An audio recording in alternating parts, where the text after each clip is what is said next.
Buenas noches, eu sou a Amanda. Eu sou o Matheus. E hoje nós vamos falar sobre a Casa dos Espíritos.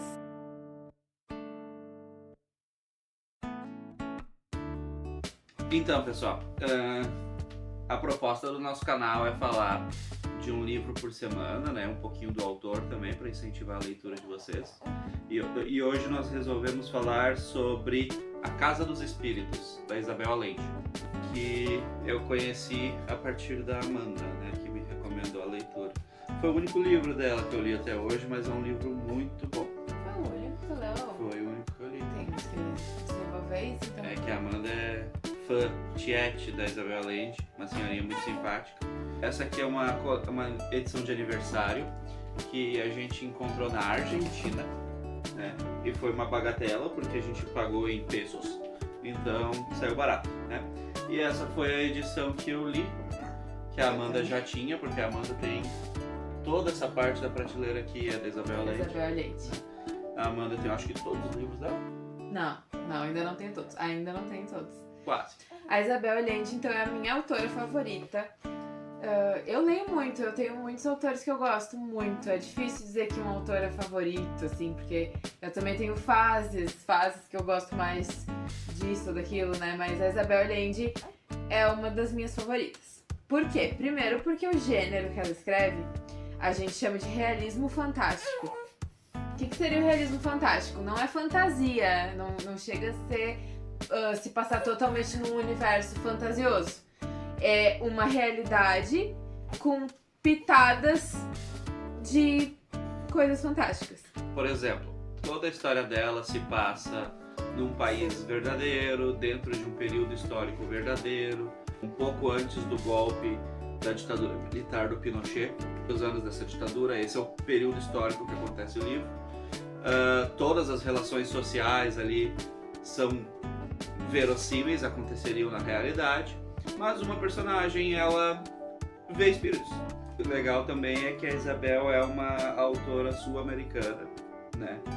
E chilena, isso é de uma diferença bem grande, porque geralmente os autores mais famosos que a gente fala são da Inglaterra, dos Estados Unidos, um francês perdido ali, e algum brasileiro quando a gente está falando mais da nossa literatura mais clássica, né?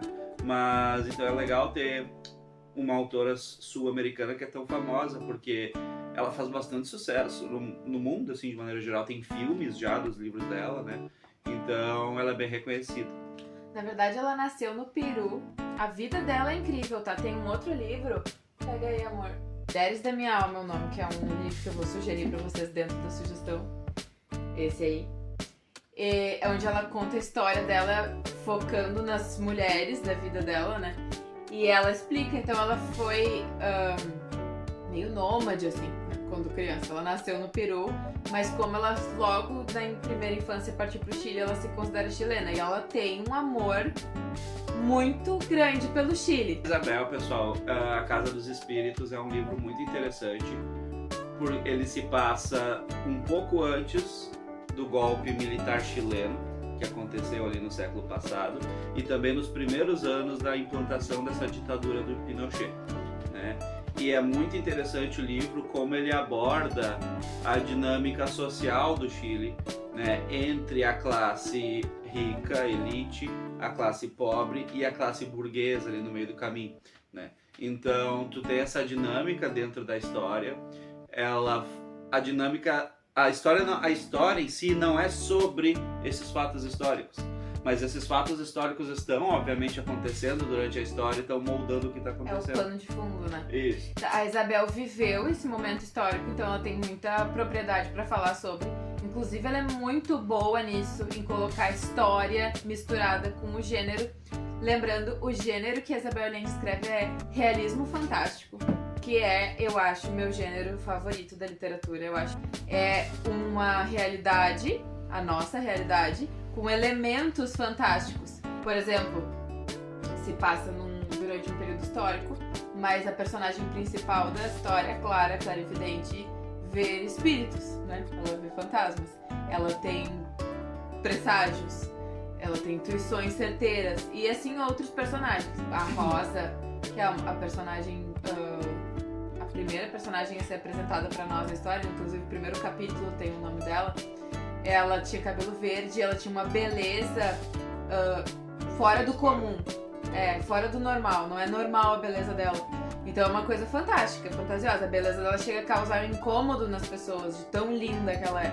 Então a gente pode até ter a sensibilidade de achar que isso conversa com a nossa realidade, mas esse é um gênero da literatura que se chama realismo fantástico. É como se fosse a realidade exagerada, só um pouquinho em alguns aspectos, assim, ou quando tu considera, que nem a Amanda disse, alguns aspectos de crença como real, né? Se tu é uma pessoa espírita é parte da tua realidade, então não é fantástico.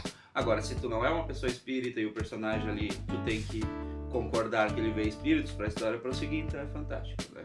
A gente tem outros autores, por exemplo, o Gabriel Garcia Marques escreve realismo fantástico.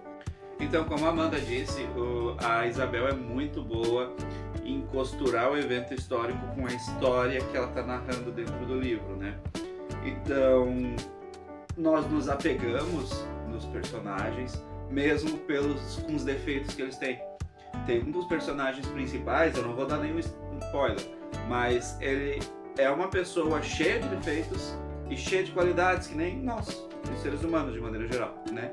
E ele faz uma coisa muito errada durante a história, só que tu consegue ter empatia por ele no final, por causa que a autora consegue desenvolver essa humanidade dele, né? Porque todo mundo comete erro, né? Então é interessante como a autora consegue fazer um personagem que, se a gente só ouvisse falar dele, seria até detestável, mas tu acaba gostando dele, né?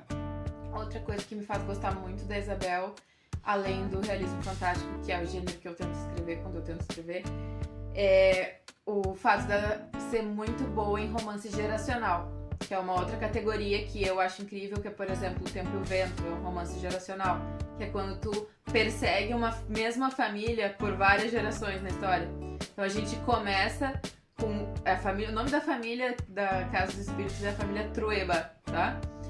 E aí a gente começa com o que vai ser o patriarca da família, jovem, e termina com ele morrendo velho.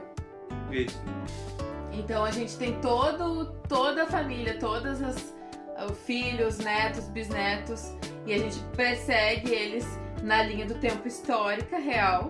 Então a gente vê todos os eventos históricos, né, que o Matheus sabe falar melhor sobre isso, junto com os personagens. Por exemplo, começa antes da situação. Ela começa antes do golpe militar do Chile, né? Ela desenvolve toda a questão da tensão social que existia no país antes do golpe militar. Então, ali no período pós-Segunda Guerra Mundial, quando o país estava se organizando economicamente, ela fala do momento da eleição do Salvador Allende como presidente do Chile, que é parente da Isabel, né? Sim, ele é parente dela. Isabel. Era, né? Foi parente da Isabel. Morreu já. E fala sobre o governo dele e então sobre o processo do golpe militar. Fala sobre como as elites estavam envolvidas, as consequências para o povo, etc e tal.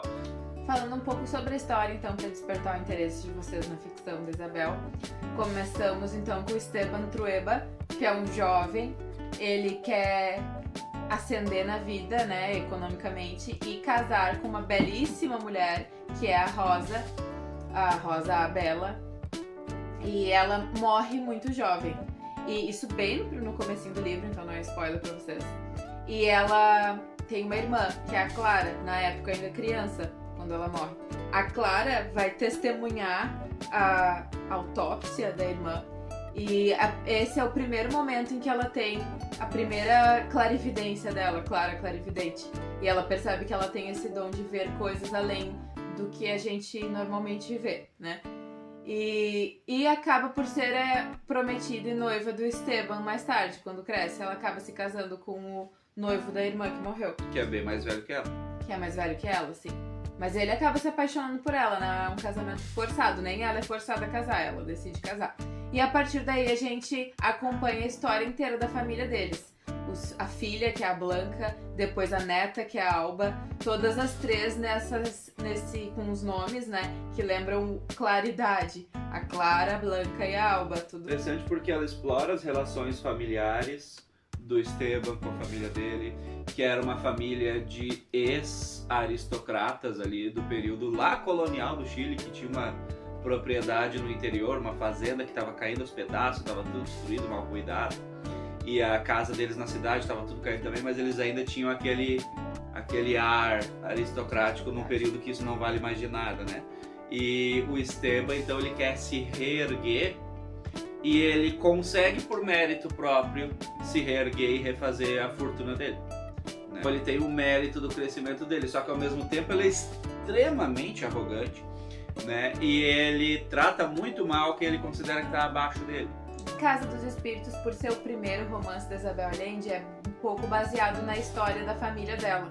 Muitos personagens são baseados em parentes dela. O próprio Esteban Trueba é baseado no avô da Isabel Allende. É interessante da gente colocar. Ela escreveu, quando o avô dela estava quase morrendo, muito, muito velhinho, uma carta muito longa para ele. Ela começou a escrever a carta num objetivo de uma despedida, assim, né, da neta pro avô, porque ela era muito próxima a esse avô. Só que quando ela se deu conta, a carta estava começando a se tornar uma história. Porque ela começou a rememorar a avó, que já tinha morrido muito antes dele, e os tios, e aquilo foi indo. Quando ela viu, ela já não estava mais escrevendo uma carta para ele. Ela estava escrevendo memórias de infância. E a Isabel, ela sempre fala isso nos livros que ela conta a história dela, ela tinha a característica de enfeitar a verdade, né? Tanto que ela começou uma carreira de jornalista que não deu certo, porque ela enfeitava a verdade. Ela nunca dizia os fatos direito como eles eram, ela sempre dava uma melhorada neles. Ou seja, ela já estava aí demonstrando a escritora que tinha dentro dela, né? Ela é uma péssima jornalista e uma excelente romancista. Exatamente. E aí ela percebe que essa carta está se tornando um romance, e esse romance é a Casa dos Espíritos. Claro, depois ela organizou as ideias, nem tudo é como na realidade, né? Ela mudou um pouco, ela tomou a licença poética de mudar um pouco a história real, mas é baseado na história da vida dela. Então os personagens são muito reais. O Esteban Trueba não é bonzinho, nem ruim, ele é bem real. Então ela tem uma série de livros, todos com um embasamento histórico, todos se passam em algum momento importante histórico que ela vai atrás, né? Ela também é muito boa de pesquisa. Então tem... E hoje em dia, a Casa dos Espíritos pode ser considerada uma trilogia. Existem outros 2 romances, que é o Retrato em Sépia e Filha da Fortuna, que eu também tenho, e um dia eu posso falar especificamente sobre eles, que eles se conectam.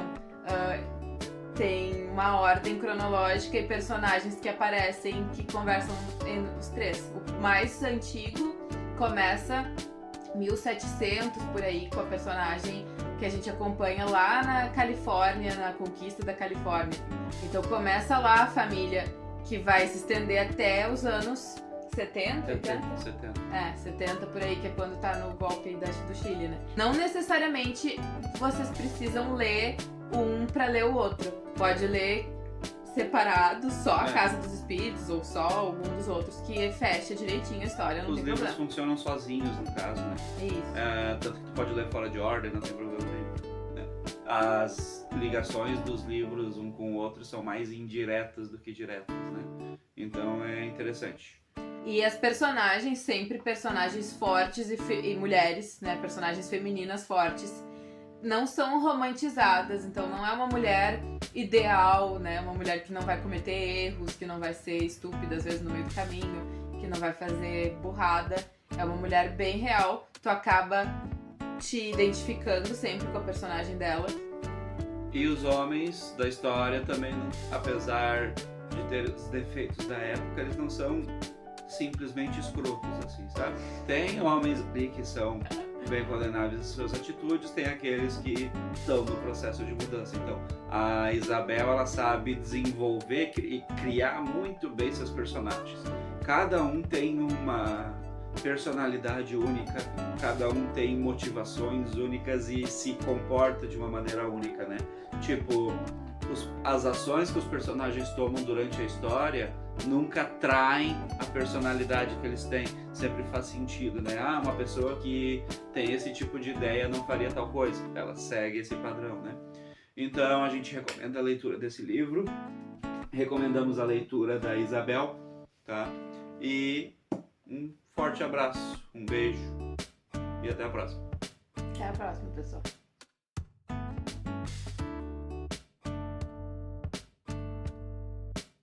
Bem, ó, o papai porco da Índia carregando a Didi porco da Índia. Essa é a Didi de vestidinho. É a Didi. Vamos ver o que diz na historinha. Sinto-me bem. Olha aqui o porco da Índia, Didi com o boneco de neve. Um dia a gente vai ver neve, né? Um dia a gente vai. Alguém me ama do jeito como eu sou. Olha aqui que bonitinho. A vovó porco da Índia. Tu viu só? E aqui é o papai, eu acho. Carregando a Didi no cacunda.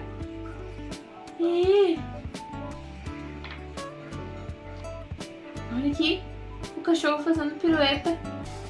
Não precisa me parecer com ninguém, ser do mesmo tamanho ou fazer as mesmas coisas. Estou bem do jeito como eu sou. Viu só? Sou amiga de alguém. Olha que elas brincando. Um bebê. Um bebê que nem a Didi. De carrinho. Alguém gosta de mim como eu sou. Não preciso ser a primeira. Não preciso ser a melhor. Tudo que eu preciso é fazer e tentar o mais que eu puder. Olha que o bebê Didi derrubou o brinquedo. Mas pode juntar, né? Aqui o bebê Didi esperando o bolo. Não é o primeiro a ganhar o bolo, viu? Algumas coisas são fáceis de fazer. Outras são difíceis. Mas isso está bem, porque cada um é diferente. Ó, botando o sapatinho. Mamãe vai botar o sapatinho na Didi até ela aprender a botar sozinha o sapatinho. Quando pinto ou faço coisas, elas não são iguais às dos outros. Alguém gosta do que pinto ou faço. Aqui é o vovô porco da Índia, ó. Achando bonito o desenho da Didi. Quando a Didi fizer desenhos. Sou ajudante de alguém. Sinto-me bem quando posso ajudar alguém. Olha a Didi ajudando a mamãe a fazer bolo. Viu só? Aqui eles vão passear na chuva. Estão botando a capa de chuva. Gosto de fazer novas amizades. E gosto de aprender coisas novas. A Didi andando de patins. Será que a mamãe vai deixar a Didi andar de patins? Não sei. Se fizer um erro, posso tentar de novo. Olha a Didi tentando de novo com a pipa. Sinto-me bem. Olha no final o papai, porco da Índia, a mamãe, porca da Índia. E a Didi, porquinho da Índia, com a pipa.